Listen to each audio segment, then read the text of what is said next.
All right, so I'm going to show you a very simple pheasant recipe. Put a little olive oil in your pan here.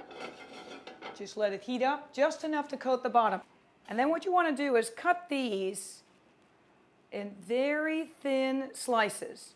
The biggest mistake that people make cooking pheasant is they cook it too long. Nice, super thin little slices.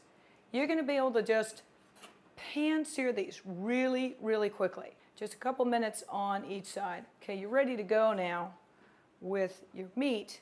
And it uses very simple, very healthy ingredients.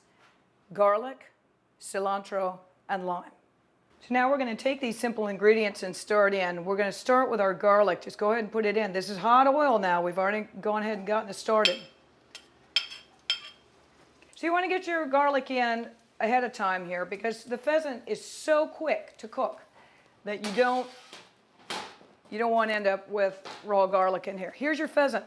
Be sure, especially with pheasant, well, with anything and hot oil, pat it down really well with a paper towel because otherwise it will splatter like there's no tomorrow, which it's going to do anyway.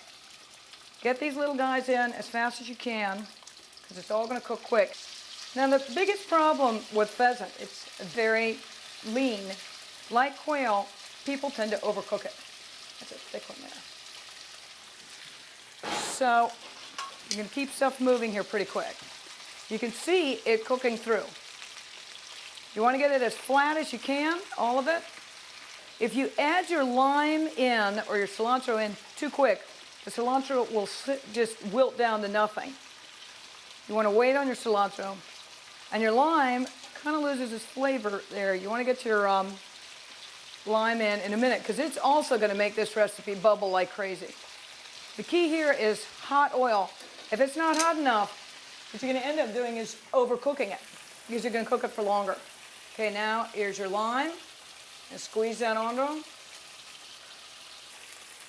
And you know what? Another great thing to do, kind of dig out the lime. Get some of the lime essence, if you will, in there. So I'm just pulling out some of the lime, dropping it right in there. These guys are pretty well ready. You can see this one's a little bit thicker, so he's still pink, but these thin guys are ready. So what I'm going to start doing is adding in the cilantro. Now you want to save some cilantro for the this is like the last thing you do. There you go, there's your cilantro. They're coming off now, actually looking just great. And I'll leave these fat boys on to fry a little bit longer. And I'll take my little guys off. You're going to find that with the lime, you don't need salt and pepper. You're certainly not going to miss it if you don't have any. And there you go.